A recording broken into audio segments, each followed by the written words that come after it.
Welcome back sa ating panibagong video, and today, ang ituturo ko sa inyo ay ang kanta na kinanta sa America's Got Talent ni Richard Goodall, ang isang janitor na nakareceive ng Golden Buzzer dahil sobrang ganda ng kanyang boses. So tara, pag-aralan natin. Pero before tayo mag-start, ang bilang ng string natin ay 6, 5, 4, 3, 2, 1.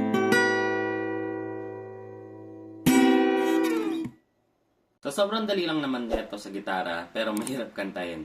So, umpisa na natin sa intro. Yung unang chords ay E. So, yung E natin, ito ay sa 5th, ito ay sa 4th, at ito naman ay sa 3rd string. Tapos, next chords natin ay B. So, yung B natin, ito ay sa 2nd fret, so 1, 2, tapos ito ay sa 5th string hanggang 1st string. Tapos, ito naman ay sa 4th string hanggang 2nd string. And kung nahihirapan kayo dito, pwede nyo naman gawin na ganito na lang. So, ito ay sa 3rd string or 4th string hanggang 2nd string. Okay? Tapos, ang next chords natin ay C sharp minor. So, yung C sharp minor, dito tayo sa 4th fret. So, 1, 2, 3, 4. Tapos, ito ay sa 5th string hanggang 1st string. Tapos, ito ay sa 4th string. 3rd string naman to, and 2nd string to. And kung nahihirapan kayo sa ganito, pwede nyo naman lipat yung hintuturo nyo dito sa 1st string. So, ganito lang siya. Okay? At ang next chords natin ay A.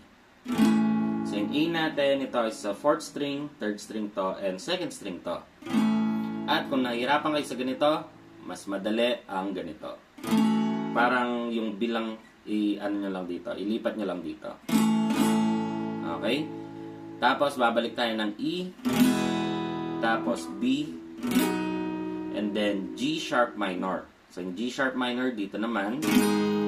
So, dito siya sa 4th fret. So, 1, 2, 3, 4. Tapos, ito ay sa 6th string hanggang 1st string. Tapos, ito ay sa 5th. And ito naman ay sa 4th string.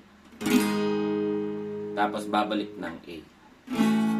So, yung mga chords na to, ito yung mga chords para sa intro at para na rin sa ating verse. Okay? So, sa strumming pattern naman tayo. Meron ako sa inyo isasuggest na 2 strumming pattern. Pero, kung meron kayong ibang strumming pattern, pwede naman din sa kantang to.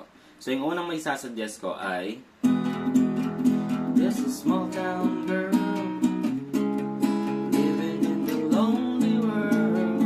So, yung ginagawa ko doon, kinakalabit ko lang yung string natin. So, sa E, kakalabitin ko pataas. Tapos, pipitin ko yung 6th string.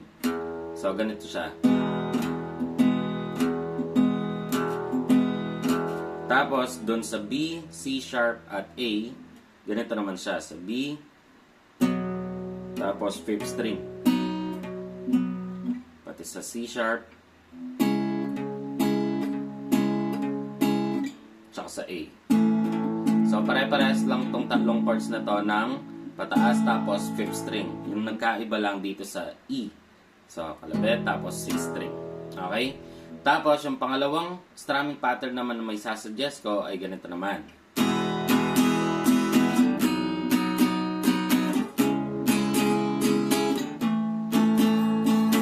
So, yun naman ay down, down, up, up, down, down, down, up, up, down, down, down, up, up, down, down, down, up, up, down. Okay? So, take note, kung meron kayong ibang strumming pattern, pwede naman din sa kantang to. So, tara, practicein natin yung ating intro at yung ating verse.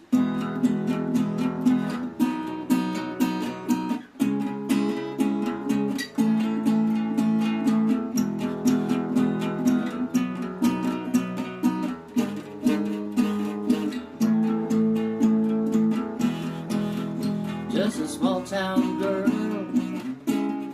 living in the lonely world. To the midnight train going anywhere. Just a city boy, born and raised in South Detroit. To the midnight train going anywhere.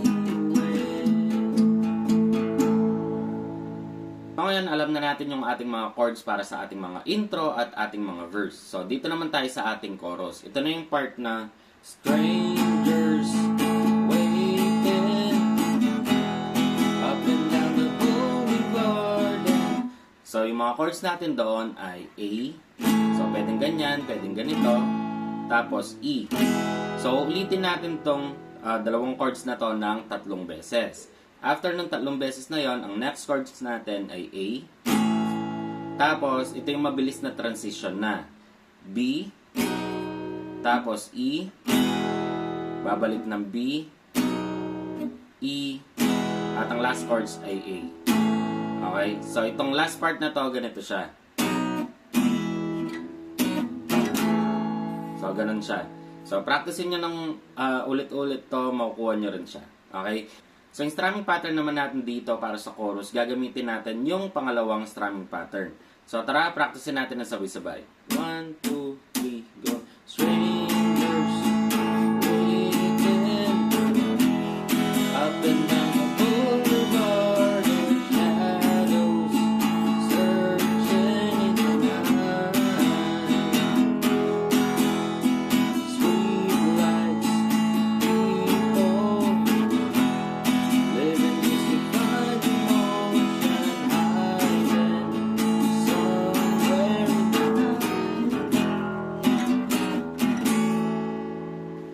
So, yun lamang yung mga chords natin para sa ating mga intro, verse, at ating mga chorus. So, di ba sobrang dali lang neto sa gitara? At kung gusto mo yung mga ganitong kadadaling guitar tutorial, mag-subscribe ka na at i-hit mo na yung notification bell para lagi kang updated sa ating mga videos. At kung meron kang kanta na gustong tugtugin sa gitara, i-comment mo lang dyan sa baba at gagawan natin yan ng video. So, hanggang dito na lang itong video ito. Maraming salamat sa panonood. At muli, ako si Max from Guitar Tips and peace out.